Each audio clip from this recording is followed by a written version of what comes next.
Hey travelers, Mag and I here on day 333 of our trip around the United States. This is it. We are there. Today is going to be our last day taking on the southwest corner of Oregon and Oregon in general. That's it, we're there. We've got 300 miles to cover for our final route through the state. We're beginning our day here in Drain, and from here, we're gonna be heading directly west to the coast. Once we hit Reedsport, we're gonna turn south and we'll be following the coast pretty much all day long. In the middle of that, we're gonna be signing our name to the DeLorme Challenge Final just as we're wrapping up the last few pages that we need to complete the state.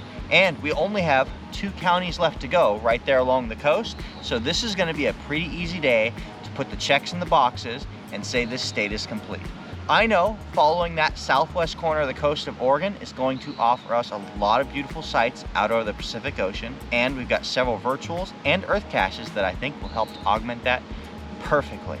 I can't wait to see what today has in store because I am so ready to be on to our last state of this trip. So let's go out there and see what our final day here in Oregon has in store for us. Come on, let's go.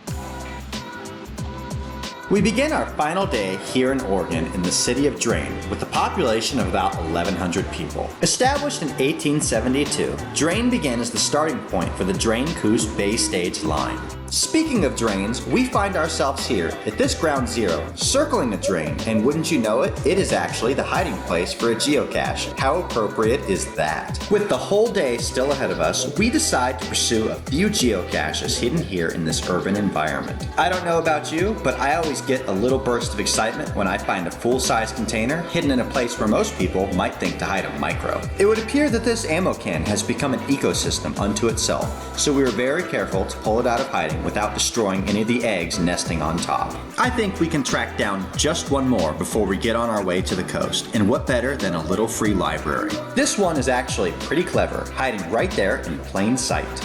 Do you see the geocache yet? Which one could it be? That one? Let's see.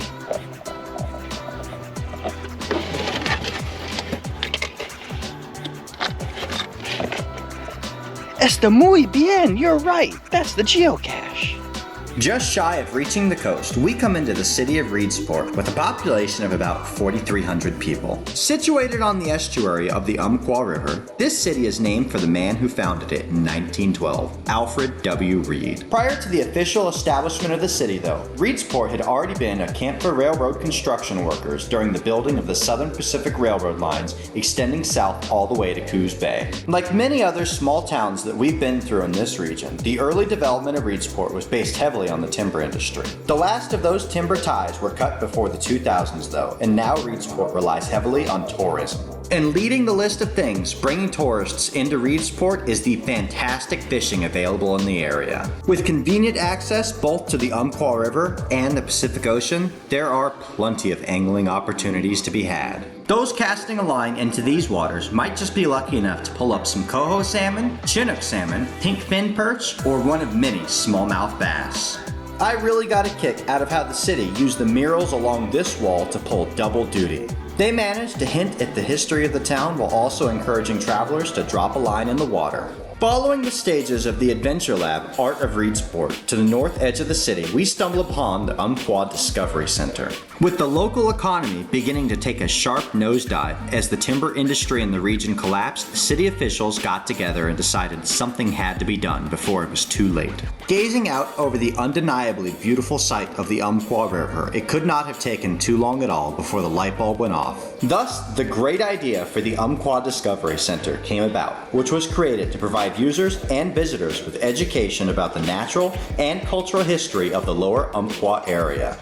Among other things, this city is considered the chainsaw carving capital of Oregon, and this is evidenced no better than right here at Ellie's Chainsaw Art Gallery. As I was busy drooling over the many masterful creations they have here, I was lucky enough to meet the owner herself, Ellie, who was more than happy to take me on a tour of the art gallery. During our discussion of the inspiration behind these many creative pieces, I also learned that her husband, Lloyd Keeland, was a World War II Marine. I picked up a copy of his book, The Lusty Life of Loon Lake Lloyd, and cannot wait to read it on the way to Japan. We only make it a short ways down the road before we come to another stop, pulled in by the sights before us at Hahn Memorial Park. It's a small park, only a little bit larger than a quarter of an acre, but right next to the highway, it flies the largest American flag found anywhere in town. The inspiring sight of the stars and the stripes flapping in the wind brought me in for a closer look, and wouldn't you know it, I was lucky enough to discover the town's Veterans Memorial right here. When each new day of geocaching on the road begins, I have a pretty good idea of the geocache targets we're going to pursue and the cities that we're going to pass through, but I never know which ones are going to be winners and which ones are not. Reedsport turned out to be a clear winner though, and by the time we had left town, we had found every stage of the Adventure Lab and every geocache in town. Now let's go ahead and add our name to one last logbook before we hit the road on the way to the coast. Now this is pretty fun. With enough painted rocks, this caterpillar will eventually grow up to be a butterfly. We roll up into the sands of the Sunset Coast, into our second to last county in the state, Coos County, named for a tribe of Native Americans who live in the nearby region. We only make it a short ways down the Oregon Coast Highway before we spot the David Dewett Veterans Memorial and immediately pull in for an unplanned stop. David Dewett, a member of the U.S. Navy, was instrumental in the early planning of this living memorial, which is dedicated to all who have, are currently, or will eventually, wear the uniform of any branch of the U.S. military. He passed away from cancer in 2005, but his memory lives on in this memorial, named in his honor. Just on the other side of Coos Bay, we come into the city of North Bend with a population of nearly 10,000 people. This was a region long occupied by Native American tribes before the first fur trappers and traders ever explored the area. True settlement didn't begin here though until 1853 when Empire City began to be established in Coos Bay just south of North Bend. Then in 1855, Asa Simpson, a shipbuilder from Maine, arrived into the region, established a shipyard, and began construction of ships to carry lumber products around the world. It was from here that Oregon's only true clipper ship, the Western Shore, set sail. Before we can continue our trek southward along the coast toward California, we must first head inland for a short time, following the Coos River as it carries us into Elliott State Forest. Established in 1930, this 82,000-acre forest is Oregon's first state forest, named after its first state forester, Francis Elliott. Aside from a few of the last remaining pages we still need to make finds in, this inland trek was wholly unavoidable, as this was our highest priority target of the day. And wouldn't you know it, it's a very well-stocked ammo can with lots of swag. The Oregon DeLorme Challenge. We are that much closer to our goal now. Just a few pages south of us, and then Northern California for the win. Once we sign our names to the DeLorme Challenge, we have to work our way steadily back toward the coast, which carries us right into the Rogue River Siskiyou National Forest. Previously managed as two separate entities, the Rogue River and Siskiyou National Forests were combined in 2004 to create 1.8 million acres of national forest with amazing views stretching from the crest of the Cascade Range all the way to the Siskiyou Mountains. No trip through the forest would be complete without making a few finds along the way, and I was happy to see that this micro jumped right out at me as slightly out of place with its surroundings. I only have so much luck when it comes to micros in the woods though, so for the most part, I stuck to the bigger listings. This one managed to elude me until I was practically right on top of it, but with very accurate coordinates, it didn't take too much roaming around the woods until I had the prize in hand. Making our return to the coast, we come across the glorious site of our final courthouse here in the state.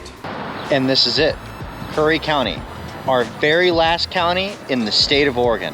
Now just a couple more pages in front of us and we can call this thing complete. Let's see if we can knock those out before we run out of daylight. It's gonna be a bit of a race now, but I think we can get this done.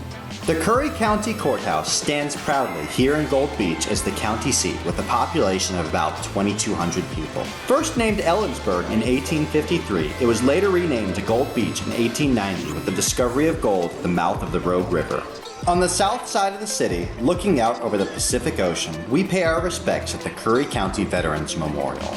Dedicated on September 14th of 2013, this memorial stands in acknowledgement to all those who have served our nation and our country. Not only our military and veterans, but also law enforcement and firefighters are honored here. We wind down the remainder of our day with an absolutely stunning drive along the Oregon coast, which stretches on for 362 miles from north to south. We do still have a handful of physical geocaches to track down along this final stretch, but for the most part, we only stop at virtuals and earth caches, appreciating the view that each one provides us. And there are some pretty interesting sites to check out too, including Arch Rock State Park, the Spruce Island Viewpoint, the Natural Bridges, China Beach, Diamond View, and Whales Head Rock. It has been one heck of a tour through this magical state, and we have enjoyed seeking out its treasures every step of the way. And that brings an end to our time spent in Oregon.